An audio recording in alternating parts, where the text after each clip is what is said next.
Que bênção foi já estar na manhã deste dia com os meus amados irmãos, minhas amadas ovelhas, queridos e amados do Senhor. Quero mais uma vez expressar aqui, agradecer o carinho dos irmãos. Eu falei no dia da posse que eu gosto de pão de queijo e café, e não parou de chegar pão de queijo lá em casa. Eu estou até pensando o que eu vou fazer com tanto pão de queijo, né? Mas obrigado, meus irmãos, obrigado. Hoje pela manhã, eu já tinha acabado de passar o café, e aí o interfone tocou, e aí era a célula 73, né? Que estava trazendo uma cesta de café da manhã.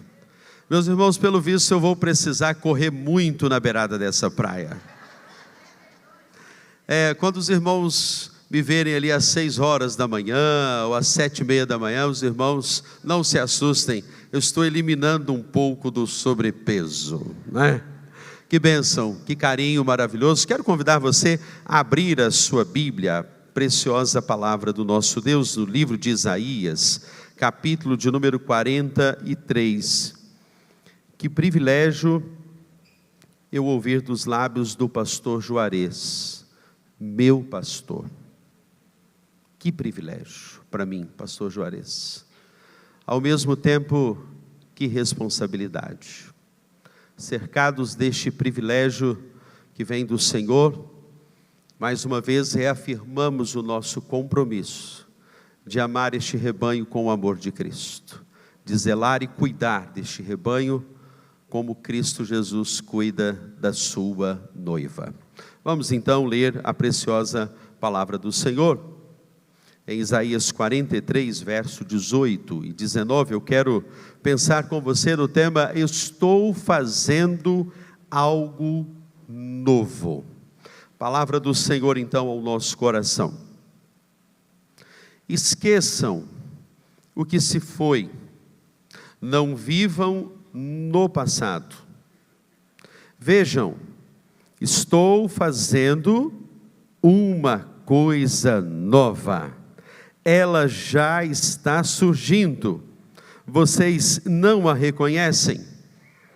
Até no deserto, eu vou abrir um caminho e riachos no ermo. Amém, queridos? Amém? Até aí temos lido a preciosa palavra do Senhor.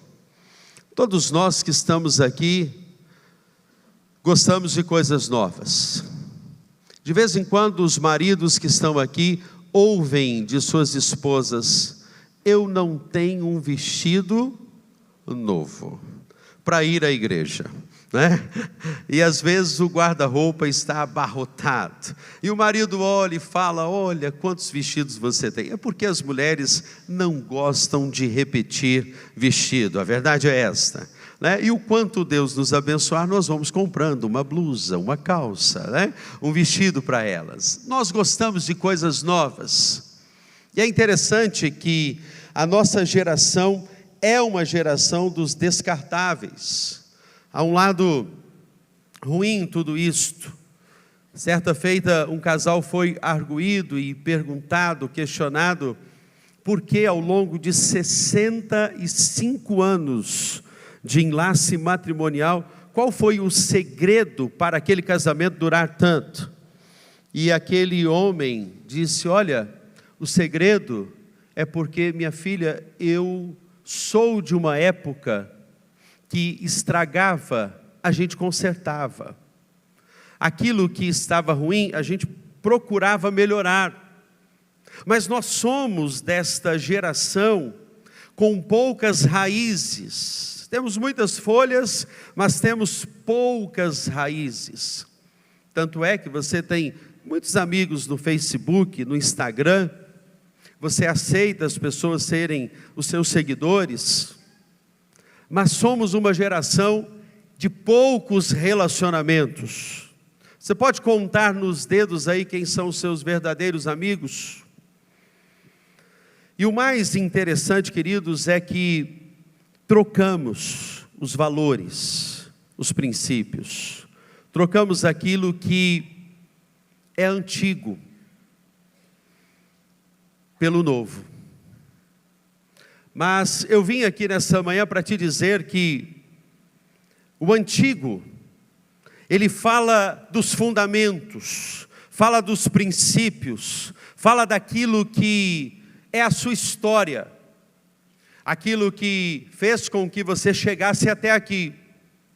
As coisas velhas é diferente. Em nenhum momento as Escrituras Sagradas nos falam e nos dizem para deixar as coisas antigas. Não. Nos diz para deixarmos as coisas velhas. E talvez você diga, não, mas há algo que seja similar. Mas não, o antigo, por isso que a Bíblia tem o Antigo Testamento, não é o Velho Testamento, é o Antigo Testamento, e tem o Novo Testamento. E quando nós olhamos para o contexto deste texto, até aqui, até esse momento, Israel havia vivenciado coisas novas, sim, mas eram ídolos novos, era uma nova terra, eram novos costumes, era uma mistura que o povo estava vivenciando, porque eles eram muito assediados por outros deuses e outros povos. Mas é interessante que no meio dessa história se ergue uma voz profética, uma voz que se ergue no meio do deserto. E eu fico fascinado com as Escrituras Sagradas, porque no meio do deserto Deus diz que Ele vai fazer coisa nova, que já está saindo à luz. O texto me convida nesta noite a ter um olhar, a uma percepção, porque o texto me diz, vejam, é um convite para você tirar o óculos, as lentes que limitam o seu olhar de ver adiante, e colocar os óculos e as lentes da fé e perceber com os olhos de Deus, porque sabemos que os nossos olhos são limitados para percebermos o algo novo, aquilo que está surgindo. E o texto, ele perpassa por essas linhas que nos convidam a dizer que no meio do deserto o Senhor vai colocar caminhos. Interessante, porque Deus não tem atalhos para a sua vida, Ele é o caminho, a verdade e a vida, e ninguém vem ao Pai, senão por Cristo Jesus. Deus não tem atalhos, Deus não tem caminhos fáceis, não, são caminhos, e os caminhos precisam ser percorridos, requer um esforço. E é interessante porque, a despeito do fato de ser uma palavra de juízo, agora é uma palavra de promessa. Então não confunda o antigo com o velho. O velho envelhece, o velho acaba. O antigo se conserva, tem fundamento. O antigo fala de raiz, o antigo fala de estrutura, fala de valores, fala de princípios. E o velho fala daquilo que vai se desgastar. Então, o primeiro princípio que eu gostaria de, nessa noite, destacar com você, e assim, olha, eu vivenciei nos últimos dias um descarte lá em casa. Eu nunca vi ao longo de 25 anos a gente juntar tanta coisa e acumular tanta coisa. Quando a gente pegou as caixas, as coisas para reunir, eu falei, isso aqui é velharia, vamos desfazer. E a Kelly é boa para jogar as coisas fora, né? Mas ela tem uns apegozinhos também, meus irmãos, né? E eu falei, Kelly, isso aqui não cabe no novo apartamento, não, isso aqui não cabe, vamos jogar isso aqui fora, né? Era velharia. O que você vai fazer com isso aqui? Entrou um questionamento lá em casa, para que nós vamos levar para casa? A outra casa é um apartamento menor, não vai caber. E aí nós fomos jogando, descartando, jogando fora. Que coisa maravilhosa. E ainda trouxemos bastante coisa. É assim, nós somos acumuladores, né? Vamos acumulando as coisas. Aí é interessante porque nesse processo, a gente pode acumular algumas coisas, e eu uso essa metáfora de você acumular coisas no coração, coisas velhas, coisas que o Senhor quer fazer novas todas as coisas, mas Ele não tem espaço, porque as coisas velhas estão tomando conta daquilo que é o espaço que o Senhor quer agir. E talvez você poderia pensar comigo em algumas coisas velhas do seu coração: sofrimentos, a ira, o ódio, a tristeza, as lembranças das coisas passadas. É interessante que o texto, ele é categórico em nos dizer: não lembrem das coisas passadas, esqueçam das coisas passadas, as lembranças negativas que bloqueiam o presente, o futuro que o Senhor tem para as nossas vidas. Vão pesando a nossa alma. E nessa noite eu quero te convidar, querido, a tirar todo o lixo da sua alma, para que você não precise tirar a sua alma do lixo. Por isso é importante que você tire aquilo que vai se acumulando no seu coração. Não tem como viver algo novo, e Deus está dizendo: olha, é um novo ministério, é um novo ciclo, é um novo tempo para a PIBJC, mas não tem como você viver o algo novo de Deus, coisas novas de Deus, guardando, acumulando nas gavetas da sua existência, no seu armário existencial, aquilo que o Senhor não quer que seja guardado. Eu lhe pergunto nessa noite: há algo na sua vida que você se lembra de um momento na sua história em que você guardou, arquivou no escaninho do coração, nas gavetas da sua alma, estão ali, te prendem, te aprisionam, limitam o seu viver para viver algo novo? Você quer viver algo novo diante de Deus? Quer viver algo novo na sua casa, na sua família, no seu lar? Você quer descobrir aquilo que o Senhor vai descortinar para a sua história de vida? Então, em primeiro lugar, eu quero destacar aqui: é preciso não decidir pelo novo, mas é preciso discernir qual o novo de Deus para a sua vida. Entre decidir pelo novo e discernir o novo, eu quero lhe fazer um convite juntamente comigo a discernirmos o novo.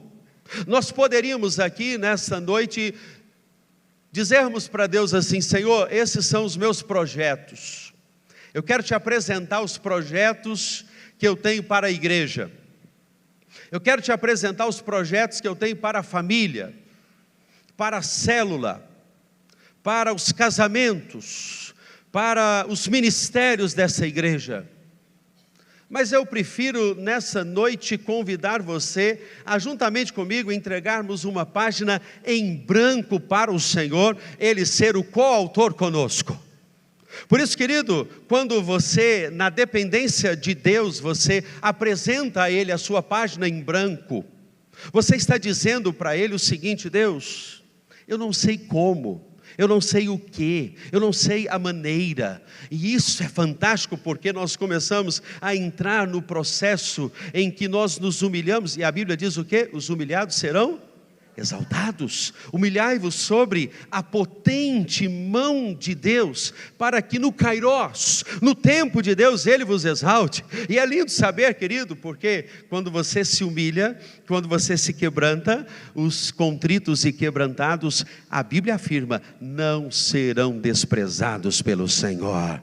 Deus, Ele vai fazer coisas novas, mas Ele também vai arrancar as coisas antigas, as coisas velhas, as coisas que Ele não quer que aconteça mais na sua vida. É interessante que em Provérbios 22, verso de número 28, a Bíblia nos diz para nós não removermos os marcos antigos. A Bíblia nos convida a mantermos os marcos antigos. Por isso essa geração, que é a geração da pressa, mais importante do que qualquer ritmo, do que qualquer cadência que você venha a ter na sua vida, é a maneira como você anda.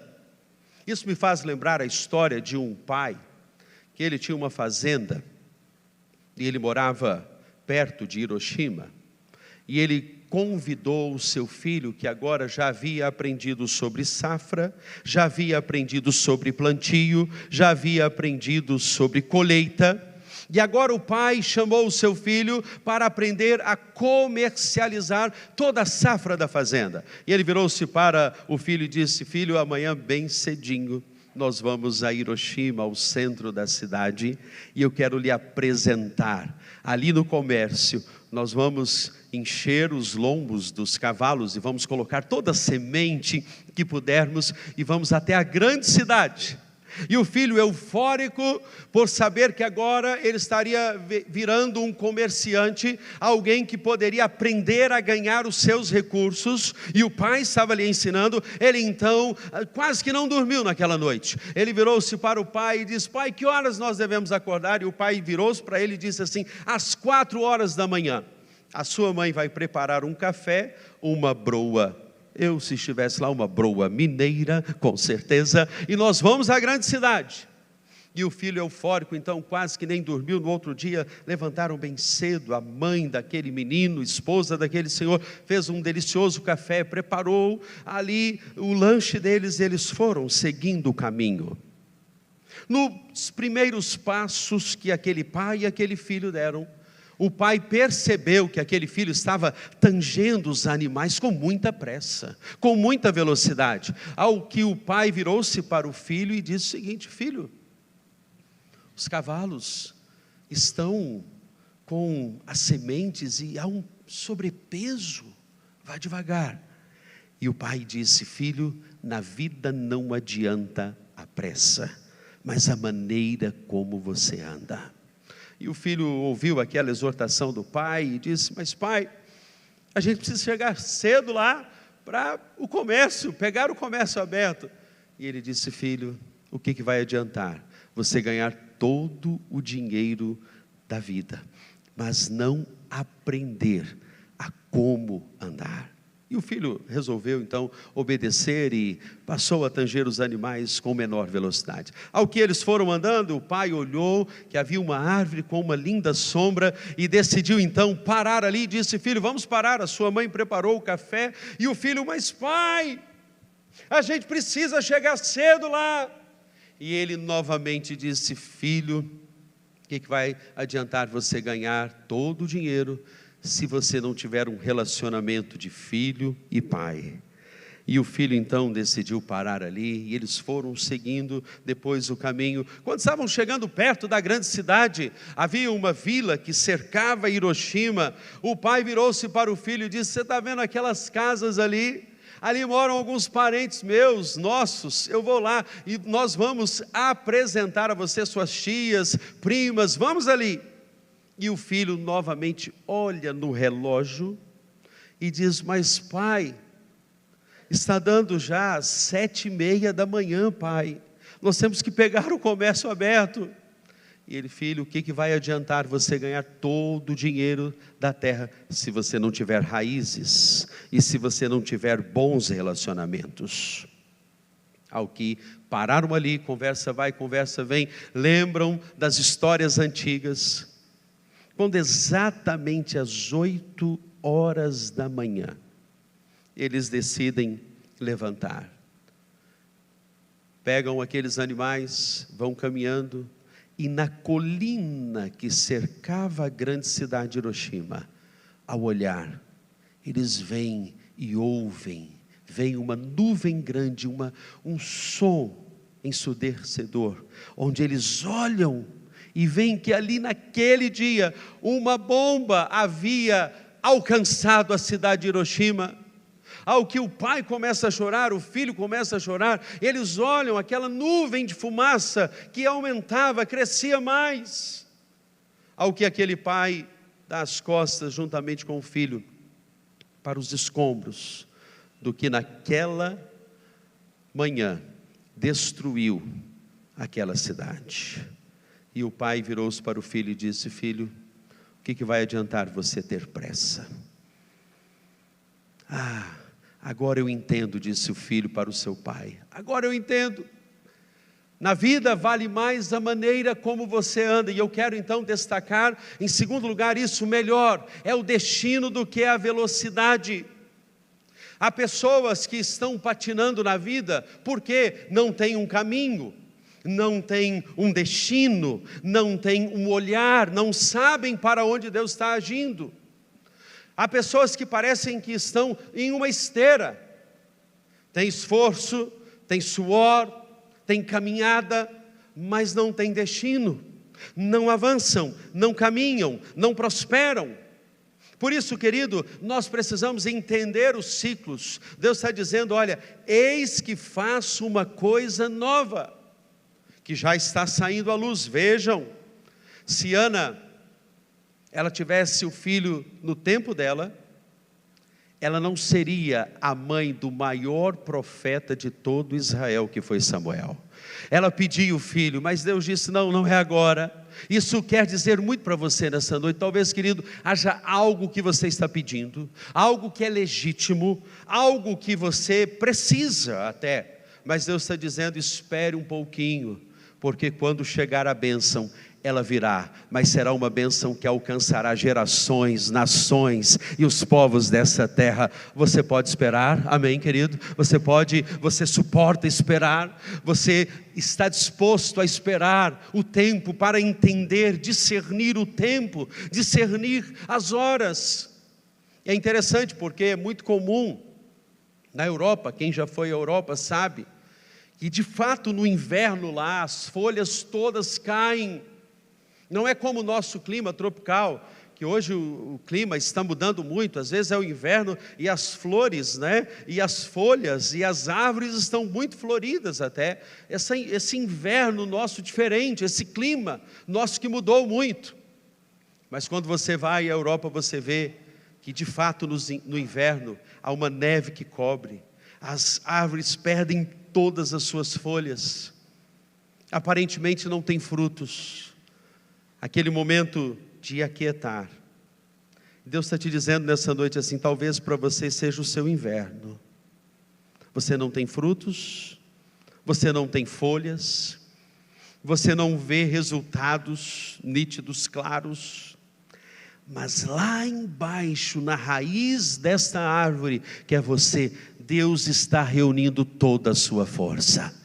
Deus está reunindo tudo aquilo que Ele tem, e Ele está armazenando em você condições necessárias para você suportar, crescer como uma árvore frondosa. E aquele que está em Cristo, ele é comparado a essa árvore junto a ribeiros. Ele medita na lei do Senhor dia e noite. Ele será como a árvore frondosa, essa árvore junto a ribeiros, que dá o seu fruto na estação certa. Louvado seja o nome do Senhor.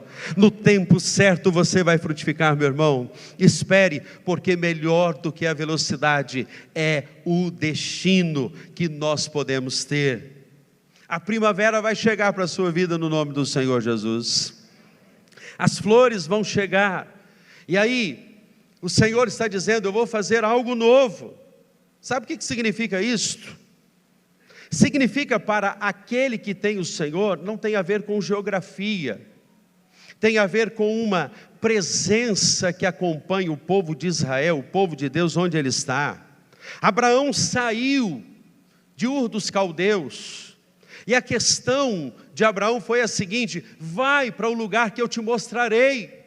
E ele foi, e ele passou por deserto, passou por vales, passou por momentos difíceis, mas a diferença de Abraão, sabe qual foi? Porque Abraão tinha a presença do grande eu sou sobre ele. Ele até sai como Abrão. Quando Deus vira para Abrão e diz assim, olha, você é Abrão, mas você vai para o lugar que eu te mostrarei, porque o nome Abrão em hebraico significa um pai exaltado, alguém ensimesmado. Deus, ele aumenta uma letra no nome de Abrão, e coloca Abraão, porque o nome Abraão significa o pai de uma numerosa nação. É como se Deus estivesse dizendo assim, eu vou te tirar desse lugar, mas você vai com a minha presença, você vai comigo, o Emanuel vai contigo. E é o seguinte, agora você está sendo içado de um projeto egoísta, onde você pensa só em você, E você vai ser um instrumento poderoso nas minhas mãos para a salvação de muitas nações e de muitas pessoas. Sabe por que você está aqui, querido? Porque Abraão confiou no Senhor, e mesmo contra a esperança, em esperança creu, crendo que o Senhor era aquele que poderia nele confiar. O Senhor poderia fazer infinitamente mais na vida de Abraão. E aí, mesmo com o corpo amortecido, mesmo já com a idade avançada, Deus cumpriu a promessa. Aquele que fez a promessa é fiel para cumprir na sua vida. Creia, não duvide, porque o Senhor tem o melhor para a sua vida. Eu estou dizendo para você o seguinte, que esse algo novo significa algo novo no seu ministério dentro da igreja, na sua família, na sua casa, nas suas finanças, nos seus relacionamentos. Eis que faço coisa nova. Deus me trouxe para aqui porque eu creio que nós vamos um dia quebrar essas paredes aqui, porque tantas serão as multiplicações que vão acontecer neste lugar, que esse lugar vai ficar pequeno. Sabe por quê? Porque quando você se une ao propósito de Deus, você então se torna um instrumento que Ele vai usar para salvar os seus oikós, para salvar os seus amigos, para os seus RDs, os seus relacionamentos intencionais, os seus relacionamentos discipuladores. Deus está nos chamando a esse novo tempo. Mas em terceiro e último lugar, um novo olhar com novas direções. O texto me diz: vejam, olhem, percebam. Me permita, juntamente com você, lermos Filipenses 3, verso de número 13 e 14, que será projetado. Irmãos, quanto a mim, eu não julgo que o haja alcançado, mas uma coisa eu faço, e é que, esquecendo-me das coisas que para trás ficam, avançando para as que estão adiante de mim, eu prossigo para o alvo, pelo prêmio da soberana vocação de Deus em Cristo Jesus. O primeiro olhar, a primeira direção que somos convidados é um olhar para dentro, porque ele está dizendo como um olhar de um autoexame. Paulo está dizendo o seguinte: olha, eu não julgo que eu tenha alcançado. É a capacidade que o servo de Deus tem, em meio a um momento de decisão, de olhar para dentro. Deus está te chamando para olhar para dentro hoje. No tempo, no cronos, e até mesmo submisso ao kairós de Deus na sua vida, Deus te chama a esse olhar para dentro. Quem eu sou, minha identidade, o que eu fiz. E aí, quando você olha para dentro de você, você perde o olhar do outro. Porque qual é a maior crise nos dias atuais? A crise da comparação. Porque você pode perder a sua essência por causa da aparência. Você pode perder, queridos, o olhar de quem você é em Deus. E nós cantamos hoje, nessa noite: eu sou um filho amado do Senhor Jesus. O que eu sou? Eu sou um escolhido de Deus. Eu sou aquilo que a Bíblia diz que eu sou. E você pode reafirmar isso, porque se a aparência explicasse a essência, por exemplo, o sabor seria desnecessário. Por isso, meu querido, tenha um olhar para dentro. Eu não julgo que eu tenha alcançado, mas uma coisa eu faço, esquecendo-me das coisas que para trás ficam. O segundo olhar que eu quero te convidar nessa noite é um olhar para trás. Quando você olha para trás, você olha para o passado como uma lição e não como uma prisão. Eu aprendi uma forma que eu não preciso fazer. Eu aprendi que eu não preciso fazer dessa mesma forma. Thomas Edison foi arguído: como que você chegou à luz, a chegar ao resultado de encontrar a luz? E ele disse: eu descobri 1000 maneiras de não fazer com que eu alcançasse e chegasse à conclusão da luz. mas na 11ª vez, eu descobri o jeito certo.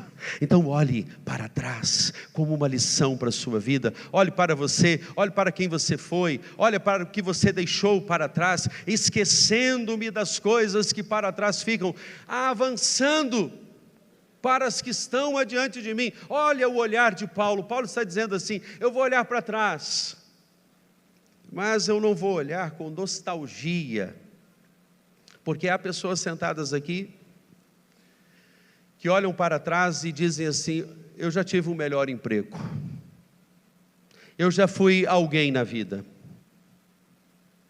E esse olhar é um olhar daquele que não conseguiu avançar na perspectiva do olhar de Deus. A questão, meu querido, não é o que você se tornou, mas quem você foi. A questão não é quem você se tornará, é quem você será, porque ser é mais importante do que o ter. E qual é a melhor igreja? A melhor igreja é essa que está sendo construída por Deus, e Ele vai continuar construindo essa igreja para o louvor da glória dEle. Esta igreja é a melhor, porque essa igreja é a igreja que eu e você vivemos. Esse novo tempo. Por isso não limite o seu Deus à sua crise. Mas em terceiro, eu vou olhar para frente. E Paulo nos diz isso: eu prossigo para o alvo da soberana vocação que está em Cristo Jesus. Deus é o Deus de coisas novas. Você sabia que todos os dias o sacerdote tinha que ir lá? O fogo era o mesmo, mas o que o sacerdote precisava fazer era raspar ali tudo aquilo que eram as cinzas. As cinzas não podiam estar ali no altar do incensário. Sabe por quê? Porque as cinzas iriam apagar o fogo. Deus está te dizendo: olha, tem coisas que são velhas, são coisas que você carrega na sua vida e podem apagar o fogo de Deus. O fogo é de Deus, a chama vem de Deus, o poder vem de Deus, a direção vem de Deus, a unção vem de Deus, é dele. Mas a sua parte é tirar todas as cinzas que podem apagar o fogo de Deus na sua vida. E Deus está te dizendo nessa noite, querido: olha, tem coisas velhas, tem coisas que foram se acumulando na sua história de vida, e eu quero fazer coisas novas. É interessante que a história do povo de Israel, a maioria das questões do povo de Israel se deram no deserto, e Deus está dizendo aqui: olha, eu vou fazer coisas neste deserto, riachos, caminhos. Isaac, por exemplo, cavou poços no deserto. Talvez você reclame do deserto que você está vivendo, talvez você questione o deserto que você está vivendo, mas a Bíblia vai dizer que Isaac, ele cavou os mesmos poços dos seus pais, e naquele ano ele colheu a 30, a 60 e a 100 por uma. Sabe o que é isso, querido? É que Deus está te permitindo olhar para este cenário difícil do deserto. Foi no deserto que o Senhor multiplicou os pães. Eu fico pensando naquela história da viúva, quando o profeta chega e pergunta assim: ei mulher, o que você tem na sua casa? Qual foi a resposta da mulher? Eu não tenho nada, a não ser uma botija de azeite e farinha. E o profeta diz assim: olha, vai pegar vasilhas emprestadas com os seus vizinhos, porque tal for o número das vasilhas, o azeite será derramado sobre a sua casa. E aquela mulher podia questionar: mas os credores estão vindo aqui em casa, eu não tenho mais nada, eu não tenho móveis, eu não tenho mais cama, eu não tenho a escrivaninha, eu não tenho mais nada a não ser uma botija de azeite e farinha. E eu acho que aquela mulher tinha um bom relacionamento com a vizinhança. Ela nos ensina sobre isso, né? Na hora que precisava de pegar um alho, pegar um sal, ela tinha um bom relacionamento, porque ela começa a pegar vasilha. E na hora que as vasilhas novas começam a chegar dentro da sua casa, em que momento você vê na história dessa viúva ela questionar: cadê os móveis? Cadê a cama? Cadê as coisas que eu tinha aqui? Não. Ela foi agradecendo porque ali tinha espaço para o novo de Deus chegar naquela vida. Então, querido, eu quero te dizer nessa noite, não reclame quando você perceber que existem algumas ausências, alguns vazios em você, porque o novo de Deus vai chegar na sua casa. O novo de Deus vai chegar na sua história, na sua família. Eis que faço coisa nova. Apocalipse capítulo de número 21, verso 5 diz: e o que estava sentado sobre o trono disse: eis que faço novas todas as coisas. Apocalipse capítulo de número 21, verso 5. O Salmo de número 40, verso 3 diz: e pôs um novo cântico nos meus lábios, um hino ao nosso Deus. Muitos o verão e temerão e confiarão no Senhor. Efésios 4, 22 a 24 diz: vistam-se com uma nova natureza, criada por Deus, que é parecida com a sua própria natureza e que se mostra na vida verdadeira, a qual é correta e dedicada a Ele. A Bíblia diz em Isaías 65, verso 17: eis que criarei novos céus e uma nova terra. E assim, se alguém está em Cristo, é nova criatura. As coisas velhas já se passaram e eis que tudo se fez novo. Se coloque de pé, eu quero orar com você nessa noite. As coisas antigas nós não vamos abrir mão, mas as coisas velhas nós vamos deitar fora nessa noite. Feche os seus olhos, eu quero orar por você. Esse texto nos fala de algo novo, e quem sabe, querido, seja um hábito velho, seja um relacionamento velho que Deus já te pediu para abrir mão dele.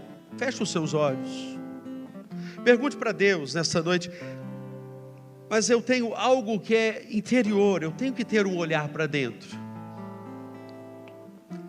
eu tenho que entender essa dinâmica do que melhor do que a velocidade é o destino.